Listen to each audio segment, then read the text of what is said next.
Welcome back to Lenz Comic Corner, Classic, Non-Classic. This is episode number 3040 and Doubleshot number 2934.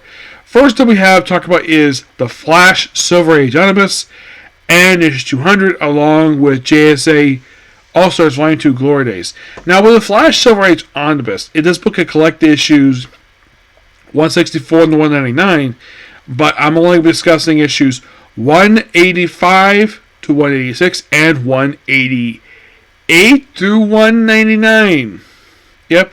I think like 187. I think I discussed this issue already. Let me take a look here about that one. Because these issues are a bit interesting.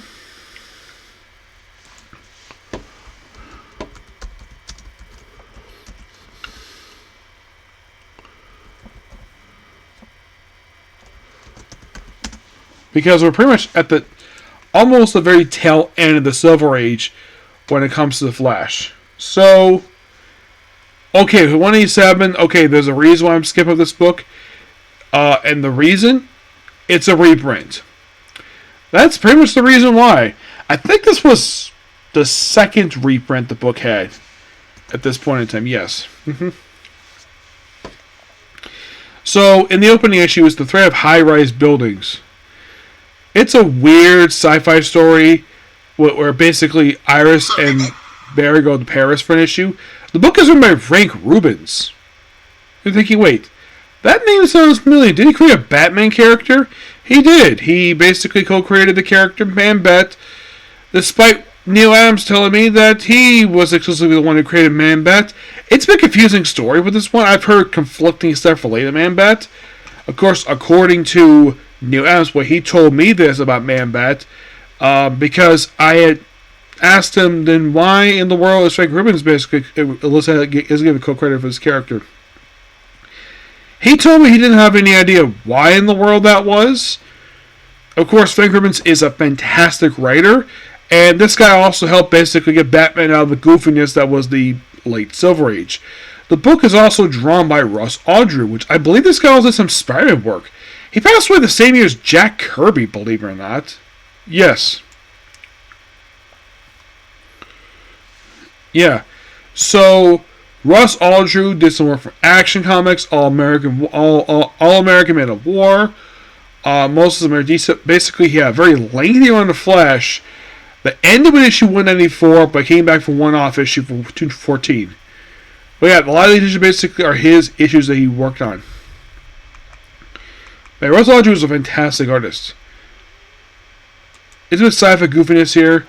Now, in the case of 186, this is a time travel story because it involves Stargum the Sorcerer. Yes, the guy who turned evil for this issue. Yes. Now you're all thinking, which one basically was it? It was the original one. Yeah, they had it where he was working with... For some reason, he was working with Reverse Flash issue, possibly... Yeah, it's a weird issue. Working with Reverse Flash, possibly have a Flash. It's like a lot of theme of these issues is trying to get rid of the Flash. And then, in 188, he has a rematch with the Mirror Master. Oh, and the book itself was written by one of his co-creators, John Broome. Yeah, he comes back to the book as a writer. And then you have, like, the whole... I love the cover for issue 189. Take it, Flash. I'll never want to see his uniform again. Yes, it's basically Barry trying to give up being Flash. That's kind of the theme of these issues. It's like either he tries to get rid of it or he's trying to force get rid of it. Then we have where...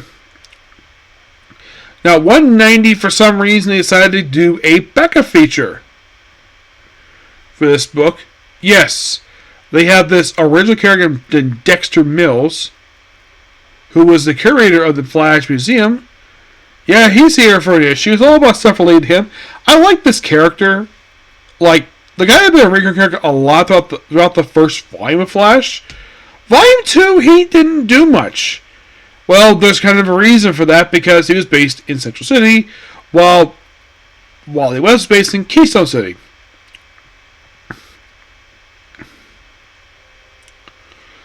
And this is another issue where Barry has to temporarily give up being Flash.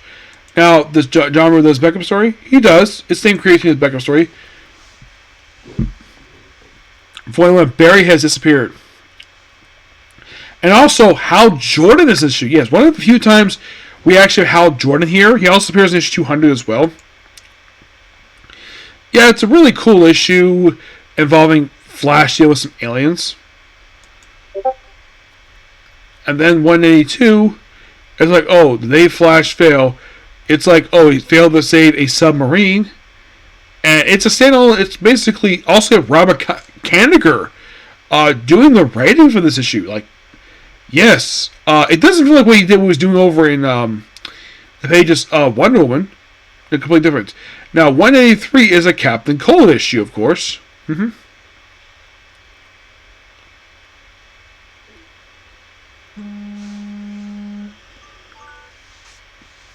Yeah, and also, yeah, basically Captain Cold tries. It's really cool issue. You have Captain Cold Heatwave doing our team up here against the Flash.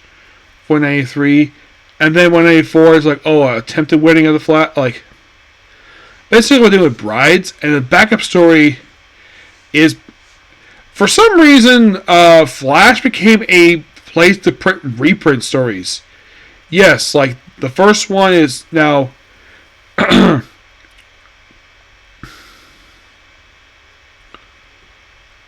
the whole thing with the second story is about Flash over his fear of roller coasters. Mm-hmm.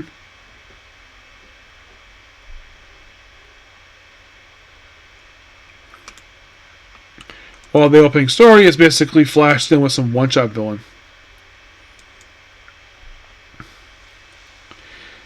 196 is a backup. Is basically a reprint story. Yes, it is in fact a reprint story.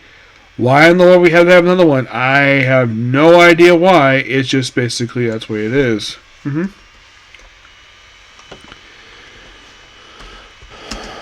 I think it was only his second ever one he had. Another one. Then in 197, it's like, oh, yeah, but something basically we have where Barry, someone who knows Barry, finds out he's the Flash. It actually is his debut appearance. The guy's name is Charlie Conwell. He doesn't really appear very much. Not really. After this issue, he appears like a couple more times after this. It's a one-off issue. And this is by Mike Frederick. Yes, you think, wait, Mike Frederick? He had his first appearance on Batman for DC Comics, but he's not one for co-creating the Phantom Rider, the original one. The backup story focuses on Barry working with Iris's father, who's this kooky scientist. Also, we have legendary artist Gail Kane doing the issues for this book. Like, that's interesting. Yes. And basically Flash praying in the opening story. The backup story is really cool. It's appearance by Zatanna. Yep, it's a Zatanna story. I'm like, okay. And Barry is a supporting character in the book. I'm like, awesome. And then we move on to 199, where apparently like Flash is dead, and there's like this regime per se. It's a quite out of an issue. The backup story is him stopping Miss Al. And that's kind of the end of the Silver Age for Flash, kind of. But 200, it's another team. It's basically, well, it's an issue where Barry deals with a foreign spy and deals DC for an issue. I'm like, that's really cool. I love that. You have Robert Kanigher doing the writing here. And the artwork here is done by Ira Novak. Yes. Who, like, he had done some other work. Apparently he was also a long-running artist on Batman. Like, he did it from issue 204, and he did it for quite a while, was the interior artist for that book, until basically Rick artist did 161, came back to 268, 261, 286, 310, 311, 313, through 342. The guy is usually really good. He also was the first artist for Brave and the Bold. Mm-hmm. And how long was Ira Novak's run for the Flash? His run for the Flash was... This actually was his debut issue he did. And he did it up until 270. Yep. But this was really, really good. really fun issues for Flash. I'm gonna give basically the Silver Age Omnibus basically a 10 out of 10. It's really good. No debuting characters here per se. Not really. No, unlike other books where they debut characters a lot. This one, no, but it's nice. Get out of 100s for Flash. Next up we have is JSA All Stars. Issues 7 through 13. Well, it's Glory Days. Now, there is a backup feature in this book. Liberty Bell and Hourman is mostly about them working with the Second Icicle and Tigress on basically a fun little adventure. They become really close friends. Yep. Now, the whole thing, this one is basically like, well, supposedly damage is done. A writing here is on Matthew Surgis, now known as Lilith Surgis, because he decided to give himself a sex change for some reason. I don't know why. And Freddie Williams does the artwork here, which is really, really good. It is mostly put to deal with death of a character. Yes.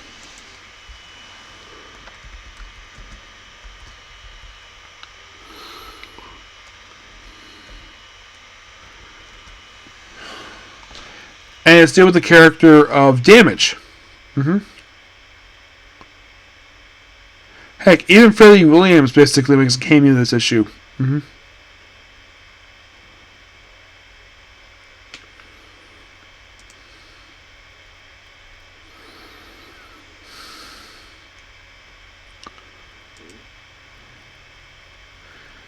the previous issue, they kill off the character King of Tears, who was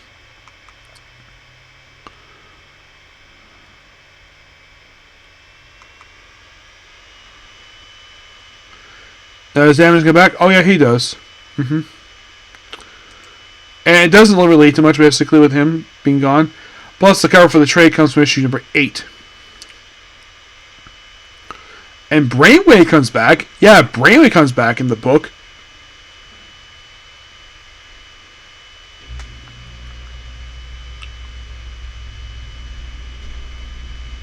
There's also this subplot here where Mr. America and Cyclone, where it looks like the writer is trying to hook these two up, which don't have an issue with that at all. It seems like these two have a thing for each other, but it doesn't really go anywhere in this book. Flaccato anyways. Oh yeah, definitely. Of course, still working LA in these issues.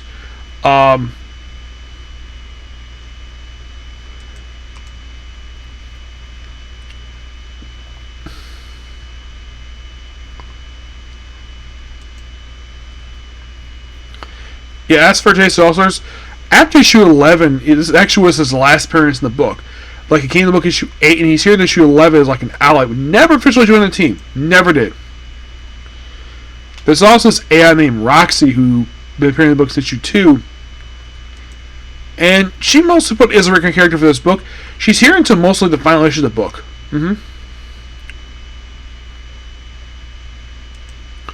Oh, is that Mr. America? It's actually King Chimera.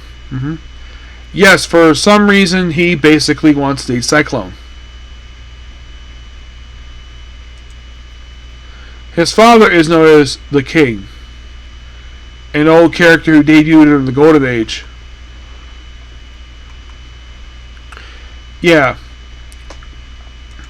The whole thing with the Glory Days thing, it spreads out.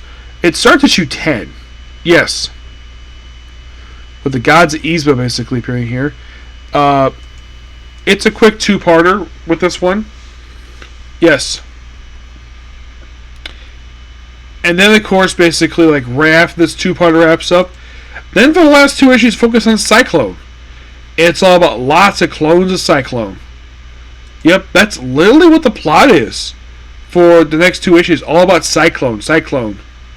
Where it's like, multiple clones of Cyclone. Yeah, but still, really good issues here. Aside from Master Clones and Cyclone, it basically just tells a good story here. And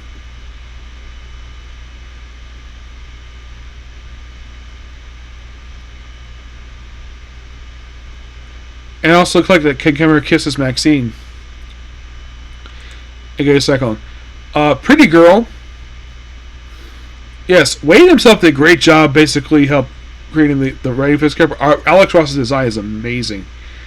It's a shame this character like, if you're really curious, when they rebooted the universe, did she return? Oh yeah, and for some reason they gave her witch's hat for some reason. Don't know why, but they did. She debuted in Doomsday Clock, which is interesting.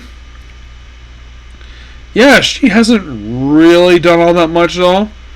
I mean, she did appear in the opening issue of the most recent JSA book by Jeff Lemire.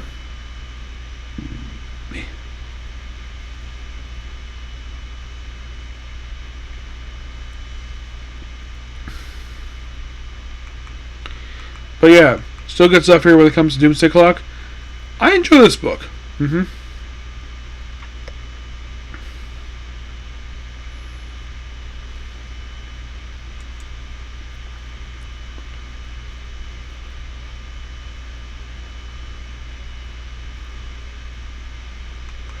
But not really much else to say when it comes to JS All-Stars. Just basically focus on a lot of character stuff here. I do find interesting, though, the fact that, oh, by the way, there's back and forth a jawbone of an ass. It is just stuff related to Weird World. Yeah. But for this book, there's no backup issues. Not really.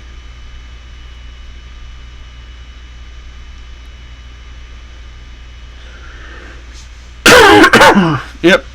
But not much else to say about this book. It's amazing. Yep. So that's pretty much that particular review. Please be sure to like, comment, subscribe, turn notifications, and do this like button. Well, basically, next up is Fairy Tail One Hero's Quest. By the way, when I get back to both of these two books, Flash from the 200s and JSA All-Stars, I would caveat this book. But, oh, and the whole thing with in the funeral, it's mostly the JSA with some Titans basically mourning for damage and stuff, but don't worry, he comes back.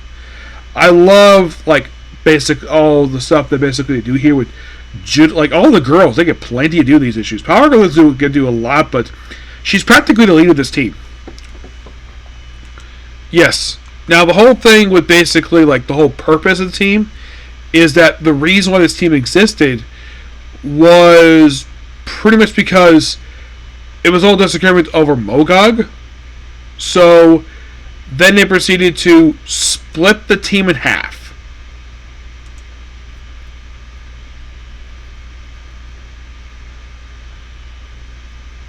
Oh, by the way, Anna Fortune, who's been a recurring character in this book, does she release issues? Yes, she does.